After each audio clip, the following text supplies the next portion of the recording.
सारथी। नमस्कार, खबर उत्तराखंड में आप सभी का स्वागत है। मैं हूं आपके साथ गरिमा वाजपेयी। खबरों में आगे बढ़ेंगे उससे पहले एक नजर आज की हेडलाइंस पर डालते हैं। अधिकारियों को सीएम पुष्कर सिंह धामी का निर्देश, 15 जून तक जारी हो लंबित शासनादेश। घोषणाओं के क्रियान्वयन में तेजी लाए अधिकारी। देहरादून में वायरल पत्र पर सियासत गर्म। विधायक अरविंद पांडे ने पत्र को बताया फर्जी, विपक्ष पर लगाया भ्रम फैलाने का आरोप। भाजपा मुख्यालय में की गई प्रेस वार्ता। चारधाम यात्रा में 6.5 लाख श्रद्धालु पहुंचे। केदारनाथ में टूटा रिकॉर्ड। हेली सेवा बंद होने के बाद भी लोगों की आस्था कम नहीं। उत्तराखंड में ई फॉरेंसिक 2.0 की शुरुआत। थाने से लेकर जेल तक सब एक प्लेटफॉर्म पर सुविधा।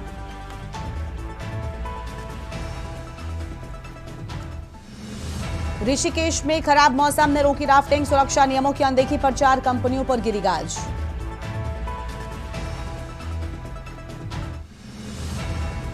चमोली में 2 दिन का ऑरेंज अलर्ट। भारी बारिश, ओलावृष्टि और तेज हवाओं की चेतावनी जारी।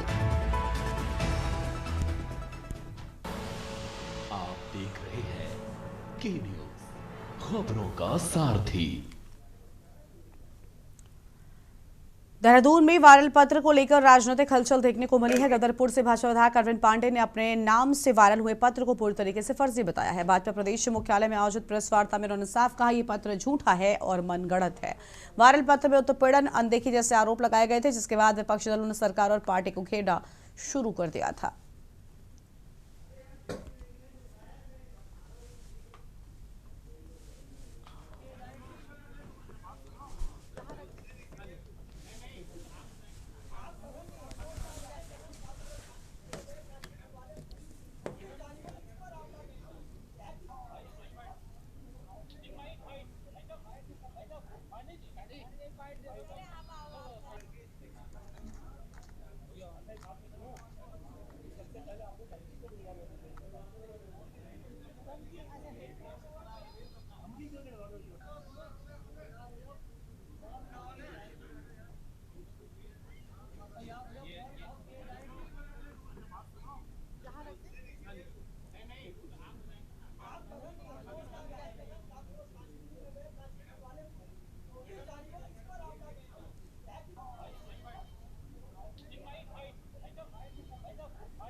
ऐसा ऐसा कुछ नहीं, ये आपको कोई गलत जानकारी मिली है। देखा नहीं, प्रधानमंत्री जी इन कामों के लिए नहीं, आप लोग आए, आप लोगों का सबका धन्यवाद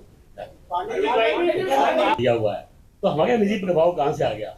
जो पार्टी की गाइडलाइन होगी उसका पालन किया जाए, गाइडलाइन तय करेगी उसका पालन किया जाए। कुछ दिन पहले इस प्रदेश के अंदर जो कांग्रेस के प्रदेश अध्यक्ष हैं श्री गणेश गोदियाल जी, उन्होंने प्रेस के माध्यम से कोई पत्र जारी किया होगा। मैं उस विषय में आप लोगों से स्पष्ट कहना चाहता हूं कि उस पत्र से हमारा कोई मतलब नहीं है, कोई लेना देना नहीं। देहरादून से खबर है, बीजेपी मुख्यालय में आज प्रेस वार्ता। विधायक अरविंद पांडे प्रेस वार्ता करेंगे और वायरल पत्र को लेकर बड़े विवाद पर देंगे सफाई। प्रदेश महामंत्री दीप्ति रावत भी रहेंगी मौजूद। विपक्ष के आरोपों के बीच बीजेपी का पल्ला खुद विधायक से करवा रही प्रेस कॉन्फ्रेंस। देहरादून से खबर, अधिकारियों को सीएम पुष्कर सिंह धामी का निर्देश, 15 जून तक जारी हो लंबित शासनादेश। घोषणाओं के क्रियान्वयन में तेजी लाए अधिकारी। अधिकारियों को सीएम पुष्कर सिंह धामी ने निर्देश दिया है। बड़ी जानकारी, अधिकारियों को सीएम पुष्कर सिंह धामी ने दिया निर्देश।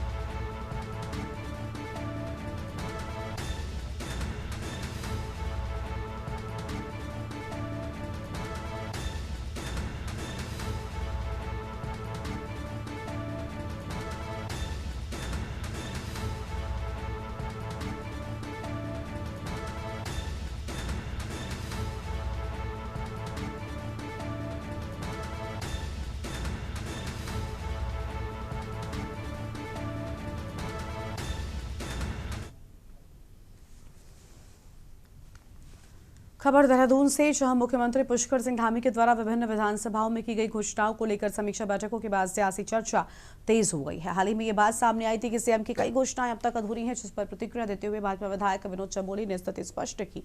विनोद चमोली ने कहा, समीक्षा बैठकों के आधार पर करीब 75 से 80% घोषणाएं धरातल पर उतर चुकी हैं।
देखिए, समय समय पर हम लोग समीक्षाएं करते रहते हैं और आज भी जो फीडबैक है मेरे पास सन का, तो लगभग 75 से 80% घोषणाओं को हम धरातल पर उतार चुके हैं।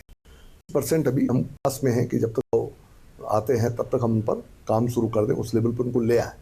लेकिन 75 से 80% घोषणाएं हमारी धरातल पर इस समय है। और मैं समझता हूँ, जब आप घोषणाओं की बात करते हैं, क्योंकि बहुत सारी घोषणाएं होती हैं, तो अगर 75% उसका टर्नअप है तो डिस्टिंक्शन मार्क्स हैं। तो सरकार को इसका कहीं कहीं अप्रिसिएशन जाना चाहिए, उनकी प्रशंसा होनी चाहिए। इसको अभी तक का जो ट्रैक रिकॉर्ड है, जितनी भी घोषणा रही है भाजपा सरकार में, अधिक से अधिक घोषणाओं को हम लोगों ने धरातल पर उतारा है। और जिस काम का हमने खातरन किया है, अमूमन उन कामों के लोकार्पण भी हमने किए हैं।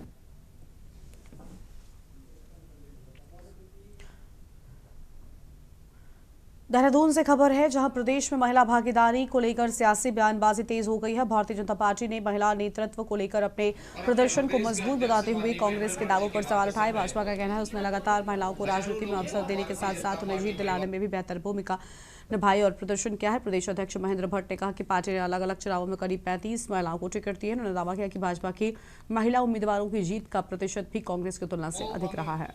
करते हुए भारतीय जनता पार्टी परिवार में सम्मिलित हुए हैं, ऐसे सभी लोगों का हम इस प्रदेश कार्यालय में अभिनंदन करते हैं, स्वागत करते हैं। और अपने प्रदेश के अध्यक्ष माननीय महेंद्र भट्ट जी के मार्गदर्शन में हजारों लोगों को भारतीय जनता पार्टी परिवार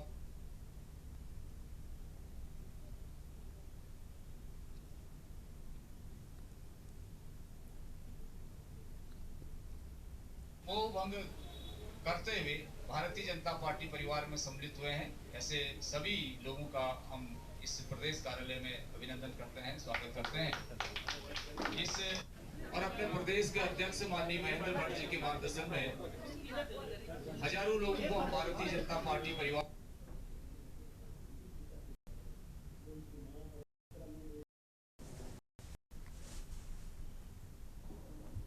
भंग करते भारतीय जनता पार्टी परिवार सम्मिलित हुए हैं, ऐसे लोगों का हम इस प्रदेश का टिकट देती रही है। 35 टिकट हमने अभी तक अनेकों बार समूह हमने दिए हैं। ये ठीक है, कांग्रेस में पहले, लेकिन बीजेपी की बहनें ज़्यादा जीती हैं। भविष्य में निश्चित रूप से नेतृत्व जो बढ़ रहा है और बड़ी संख्या में बहनें नेतृत्व के रूप में खड़ी हो रही है, तो हमारे दल के अंदर सब प्रकार की चिंता होती है। खबर है देहरादून से, जहां पर बीजेपी की होने वाली प्रस्तावित संगठनात्मक कार्यक्रम को फिलहाल टाल दिया गया है। हालांकि पार्टी इसे आगामी चुनावों की रणनीति और संगठनात्मक मजबूती से जोड़कर देख रही है।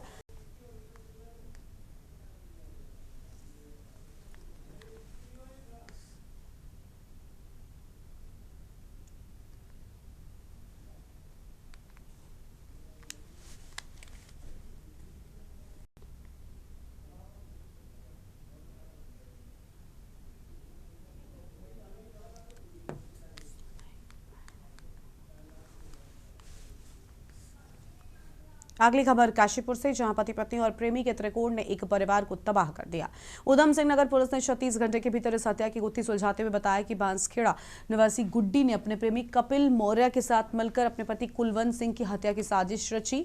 और पुलिस के अनुसार पत्नी ने पहले पति को जहर मिली शराब पिलाई और जिससे उसकी मौत हो गई। इसके बाद आरोपी ने प्रेमी के साथ मिलकर शव को कार में रखा और तुमड़िया डैम की नहर में फेंक दिया ताकि सबूत मिटाए जा सके। मामले का खुलासा तब 1 मई को कुलवंत सिंह की गुमशुदगी दर्ज कराई गई। जांच के दौरान सर्विलांस और सख्त पूछताछ में पूरी साजिश का पर्दाफाश हो गया है।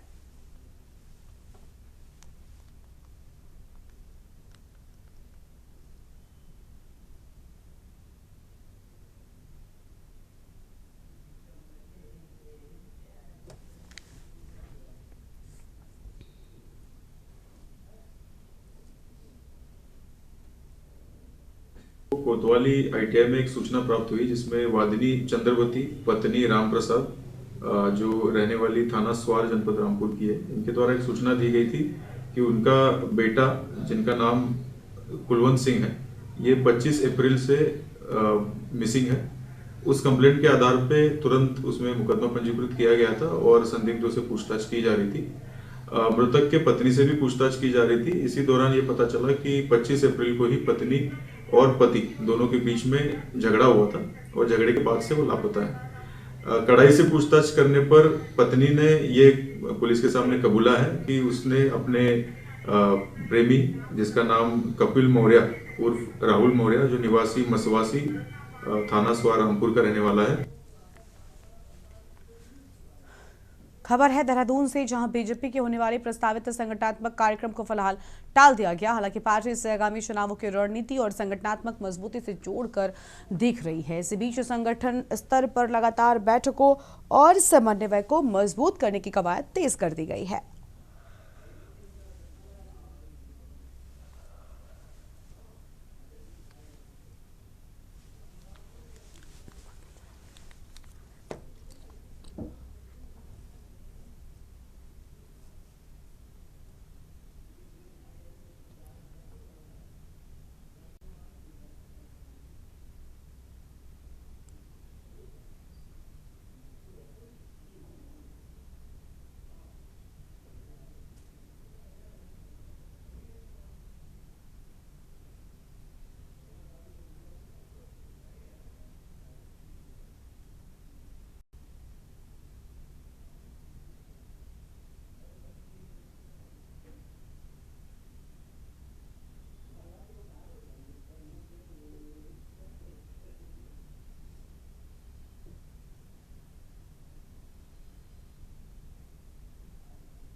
राष्ट्रीय अध्यक्ष जी का अभी जो प्रस्तावित कार्यक्रम था उसको कुछ पोस्टपोन उसका किया है। अभी उसकी तारीख तय नहीं है, लेकिन पहले भी जो उनका कार्यक्रम था और अभी भी जो होने वाला है, जब राष्ट्रीय अध्यक्ष जी आएंगे तो कुछ चीज़ें उनकी तय है। चुनाव तो एक मुख्य मुद्दा रहेगा ही, क्योंकि आने वाला हमारा चुनाव है, लेकिन उससे ज़्यादा एक और चीज़ है कि सांगठनिक मजबूती हम कैसे कर सकते हैं। उसके लिए राष्ट्रीय अध्यक्ष जी ने सभी प्रदेशों में बातचीत भी की है, फोन कॉल भी किया है और कहा है कि संगठन की एक रेगुलर बैठक हर 2 महीने में हम अपनी पूरी कार्यकारिणी के साथ बैठक करें, ऐसा उन्होंने सबको निर्देशित किया है। तो ऐसा ही जब वो इस उत्तराखंड के हमारे प्रदेश के दौरे में आएंगे।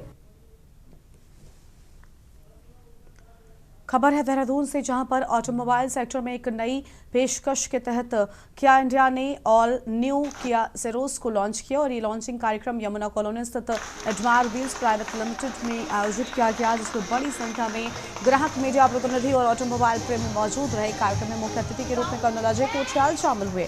उन्होंने नई गाड़ी के लॉन्च को ऑटोमोबाइल इंडस्ट्री के लिए महत्वपूर्ण कदम बताया है।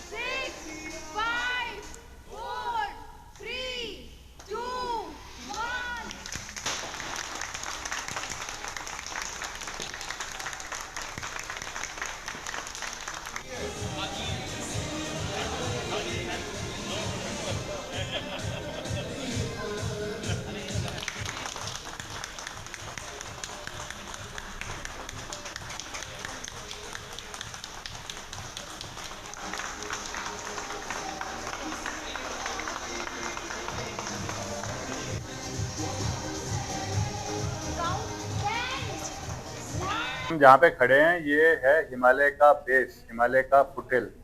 और मेरे को लगता है आज जिस प्रकार से बहुत सारे लोग हमारे यहाँ आ रहे हैं, तो कहीं ना कहीं हमें ये देखना है कि पहाड़ की तरफ कैसे हम लोगों की इच्छाओं को देख करके जो कंपनीज होती हैं वो अपनी अप्रोच बनाएं। और ये बड़ा अच्छा एक एग्जाम्पल है कि देहरादून में तो बेस बना रखा है, लेकिन इस कंपनी के मालिक, इस कंपनी के जो मैनेजमेंट है, इस कंपनी में जो भी लोग हैं, वो सारे के सारे एक तो पहाड़ को समझते हैं और पहाड़ में कौन कौन सी वो जगह होती हैं जहाँ पे कि कन्वर्जेंस होता है, जहाँ पे कि लोग उम्मीद करते हैं कि हम नीचे जाने की जगह ऊपर सर्विसेज मिल सकें। और अगर ये वाली सोच लेके कोई भी कंपनी पहाड़ की तरफ आगे बढ़ती है तो शायद हिल्स के लिए यही एक मॉडल कामयाब होना चाहिए। प्रदेश की राजनीति में एक बार फिर से बड़ा बवाल खड़ा हो गया है। अपनी ही चर्चाओं में रहने वाले गदरपुर से भाजपा विधायक अरविंद पांडे के नाम से सोशल मीडिया पर कथित पत्र ने उत्तराखंड की सियासत में हड़कंप मचा दिया है। पत्र में विधायक उत्पीड़न और अनदेखी का आरोप लगाया। कांग्रेस प्रदेश अध्यक्ष गणेश गोदियाल ने पत्र का हवाला देकर सरकार पर हमला बोला है। उनके द्वारा कहा गया कि जब सत्ताधारी दल के विधायक ही सुरक्षित नहीं तो आम जनता का भला क्या होगा। कांग्रेस प्रदेश अध्यक्ष गणेश गोदियाल ने उत्तराखंड की धामी सरकार पर सवाल उठाए हैं। गदरपुर से भाजपा विधायक व पूर्व कैबिनेट मंत्री अरविंद पांडे की ओर से लिखे गए पत्र में मुख्यमंत्री पुष्कर सिंह धामी की कार्यप्रणाली पर गंभीर सवाल खड़े किए गए हैं। सोशल मीडिया पर इन दिनों अरविंद पांडे के नाम से जुड़ा एक पत्र वायरल हो रहा है। गणेश गोदियाल ने इस पत्र को आधार बनाते हुए धामी सरकार पर हमला बोला है। वहीं भाजपा ने पत्र को फर्जी और विपक्ष की साजिश बताया। प्रदेश महामंत्री दीप्ति रावत ने कहा कि विधायक अरविंद पांडे ने संगठन को ऐसा कोई पत्र नहीं दिया और न ही शिकायत का कोई आधिकारिक संज्ञान है। दीप्ति रावत के अनुसार ये पत्र पूरी तरह फर्जी है और विधायक अरविंद पांडे ने भी इसकी पुष्टि नहीं की है। प्रदेश महामंत्री ने कांग्रेस पर पलटवार करते हुए कहा कि कांग्रेस हताशा में फर्जी पत्रों से सरकार की छवि खराब कर रही है, जो कांग्रेस का केवल राजनीतिक प्रोपेगेंडा है। तमाम मीडिया जगत में, सोशल मीडिया जगत में अरविंद पांडे विधायक गदरपुर, जो कि भारतीय जनता पार्टी के विधायक हैं, उनका एक पत्र घूम रहा है जिसमें उन्होंने मुख्यमंत्री जी पर बहुत गंभीर आरोप लगाए हैं। मैं समझता हूं कि मैंने ये मांग की है कि इस पत्र की वास्तविकता की एक एसआईटी गठित करके जांच होनी चाहिए और इस पत्र में जो आरोप लगे हैं, इन आरोपों की भी जांच होनी चाहिए। हजारों लाखों लोगों के खून पसीने से बना उत्तराखंड, तमाम लोगों की शहादत से बना ये उत्तराखंड सपने में भी ऐसा नहीं सोच सकता कि सत्ता में बैठे हुए लोग इस प्रकार के षड्यंत्रों में शामिल होकर किसी के जीवन के लिए धोखा पैदा करेंगे। देखिए, मुझे ऐसा लगता है कि अरविंद पांडे जी हमारे सम्मानित विधायक हैं और भारतीय जनता पार्टी के विधायक हैं, तो इस पत्र का अगर कोई संज्ञान था तो वो हमारे पास आना चाहिए था। तो पार्टी के पास तो न ये पत्र आया है, ना हमारी ऑफिशियल मेल पे आया है, ना हमारे प्रदेश अध्यक्ष जी को आया है। तो एक बार, क्योंकि ये कांग्रेस के अध्यक्ष जी द्वारा ये मिला है हमें, मतलब जानने को मिला है, आप लोगों ने ही हमें दिखाया ये पत्र, तो मुझे ऐसा लगता है कि एक बार अध्यक्ष जी इस पर पहले संज्ञान लेंगे, पहले विधायक जी से चर्चा करेंगे कि इसमें कितनी सत्यता है। तो अगर कुछ बात है तो उसके बाद कुछ तय किया जाएगा कि क्या हो। प्रदेश कांग्रेस ने आरोप लगाया कि भाजपा सरकार में उनके ही विधायक सुरक्षित नहीं है। ऐसे में आम लोगों की सुरक्षा की जिम्मेदारी कौन लेगा। वायरल पत्र ने एक बार फिर राजनीति में हलचल तेज कर दी है। अरविंद पांडे ने जिस व्यक्ति को ये पत्र संबोधित किया है उसको काले रंग से मिटा दिया गया है। जिन शब्दों का उपयोग किया गया है वो बता रहा है कि ये पत्र किसे संबोधित किया गया है। साथ ही इस पत्र में इतनी गंभीर बातें कही गई जिनकी जांच न्यायिक देखरेख में कराना बेहद जरूरी है, ऐसा कांग्रेस का मानना है। वहीं भाजपा ने विपक्ष पर प्रहार करते हुए इस पत्र को कांग्रेस की चाल बताया और मुख्यमंत्री की छवि को खराब करने की कोशिश बताया। सबसे पहले तो मैं यह जानना चाहूंगा कि जो पत्र कांग्रेस ने प्रेस वार्ता के माध्यम से सार्वजनिक किया है, उस पत्र में बीजेपी को छानबीन करना चाहिए कि वास्तव में वो पत्र अरविंद पांडे की तरफ से आया ही नहीं आया। अगर वो पत्र उनका नहीं आया है, वो अगर उसको फर्जी बता रहे हैं, तो मैं ये समझता हूँ कि उसमें निस्संदेह जो पूर्व शिक्षा मंत्री हमारे ये थे, ये भी फर्जी ही लग रहे हैं मुझे। नहीं तो बीजेपी उनके पत्र को फर्जी नहीं कह सकती। और वास्तव में अगर जांच करने के बाद अगर ये पत्र फर्जी होता तो तब जाकर के ये कांग्रेस को घेरती। लेकिन बीजेपी के पास कोई मुद्दे नहीं होते विकास के, उनके कोई अपने फर्जी पत्र नहीं दिखाए। और माननीय प्रदेश अध्यक्ष गणेश गोदियाल जी ने ये कहा है कि हम ये, क्योंकि उसमें इतनी गंभीरता जो है बिता कर आया है, अभी भी सुप्रीम कोर्ट में मैटर पेंडिंग है, वो प्रेस वार्ता करता है आपके ही विधायक के खिलाफ और उनको धमकाने की षड्यंत्र करता है, उनके निष्कासन की घोषणा करता है और उसके पुत्र को आपने राज्य मंत्री बनाने का कार्य किया है। प्लस दूसरे पत्र में वो कहते हैं कि उनकी जान को खतरा है। पुष्कर सिंह धामी जी षड्यंत्र करके उनकी छवि को बिगाड़ रहे हैं, उनके परिवार वालों को फंसाने का प्रयास कर रहे हैं झूठे केस में। तो हम तो ये चाहते हैं, इतने बड़े बड़े आरोप है और विधायक महोदय के सिग्नेचर हैं, उन्हीं का लेटर पैड है। तुमसे कह दूं कि किसी प्रकार की कोई चिट्ठी अरविंद जी की नहीं है, और अगर ऐसी कोई चिट्ठी उनके द्वारा है तो वो स्वयं अपने आप को अपनी स्थिति को से आप सबको अवगत कराएंगे। अभी तक मेरे पास जो जानकारी है, ऐसी कोई चिट्ठी, फर्जी चिट्ठी के माध्यम से इस प्रकार के प्रेस करने का काम किया है। तो एफआईआर करवा दीजिए अरविंद पांडे जी। वो करेंगे, जिनकी चिट्ठी है, जिनके नाम, जिनके को अपमानित करने का काम किया गया है, वो इस काम को भी करेंगे, उनको सुझाव देंगे। खेलते रहेंगे आप लोग, अब तो चुनाव नजदीक आ रहे हैं। देखिए भैया, पहली बात मैं स्पष्ट कर देता हूँ, आए दिन फजिया तो सुनिए, मैं पहली बात स्पष्ट कर देता हूँ, हर व्यक्ति को अनुशासन दायरे में रहने के लिए पार्टी कहती है। अनुशासन सबके लिए समान है। कहीं किसी प्रकार का विषय आता तो मैं उसको संज्ञान लेता हूँ, मैं स्वयं इस सब विषय में चर्चा करता हूँ, और कम से कम उत्तराखंड के नाम किसी को भी अनुशासनहीनता के दायरे में आने का छूट देने वाले नहीं है। आपको बता दें कि हाल ही में काशीपुर में आयोजित भारतीय जनता पार्टी के जिला प्रशिक्षण वर्ग की कार्य योजना बैठक उस समय चर्चा का केंद्र बन गई, जब पूर्व शिक्षा मंत्री और गदरपुर विधायक अरविंद पांडे ने मीडिया के सामने एक बेहद भावुक और चौंकाने वाला बयान दे दिया। उनके इस बयान ने न केवल बैठक में मौजूद कार्यकर्ताओं को हैरान किया, बल्कि पूरे प्रदेश की सियासत में हलचल मचा दी है। दरअसल हाल ही में अरविंद पांडे के पुत्र अतुल पांडे पर जमीन को कथित रूप से धोखाधड़ी के जरिए हड़पने के गंभीर आरोप लगे हैं। ये मामला अभी शांत भी नहीं हुआ था कि अरविंद पांडे ने खुद सामने आकर पूरे प्रकरण पर अपनी प्रतिक्रिया दी। उन्होंने कहा कि जब तक उनके और उनके परिवार पर इस तरह के आरोप लगे हुए हैं, तब तक वो खुद को अपराधी मानते हैं। उन्होंने साफ शब्दों में कहा कि उनके दामन पर लगे इन आरोपों का सच सामने आना बेहद जरूरी है। पांडे ने प्रदेश के मुख्यमंत्री से अपील करते हुए कहा कि इस पूरे मामले की जांच आधुनिक और वैज्ञानिक तरीके से कराई जाए। साथ ही किसी भी प्रकार की जांच के लिए सरकार पूरी तरह तैयार है और पीछे हटने वाले नहीं है। वहीं अब विपक्ष के हाथ लगे और वायरल लेटर ने कई सवालों और भाजपा पर लगे आरोप के अनुसार प्रश्न चिन्ह खड़ा कर दिया है। बहरहाल देखना होगा क्या इस मामले पर सरकार कोई उच्च स्तर की जांच करेगी या विपक्ष ऐसे ही भाजपा सरकार को अपने सवालों में घेरता रहेगा। Uttarakhand desk report.